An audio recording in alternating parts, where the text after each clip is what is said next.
चलें तो दोस्तों दुबई चलते हैं, जहां से मिली है हमें नई अपडेट विज़िट वीज़े के बारे में। विज़िट वीज़ा दुबई रियासत ने तमाम मुल्कों के लिए ओपन कर दिया है।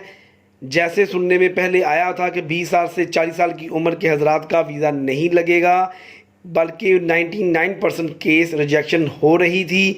अब ऐसे सार्फिन जो विज़िट वीज़ा पर दुबई जाना चाहते हैं उनके लिए बहुत बड़ी खुशखबरी है। तो ऐसे वो लोग जो दुबई के रास्ते सऊदी अरब जाना चाहते हैं वो लोग भी इससे फ़ायदा हासिल कर सकते हैं।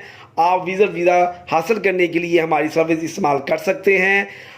हमारा नंबर आपकी स्क्रीन पर देखा जा सकता है। ख़ुद को अपडेट रखिए, हमारा चैनल सब्सक्राइब कीजिए। हमें दें इजाज़त। अल्लाह हाफिज़।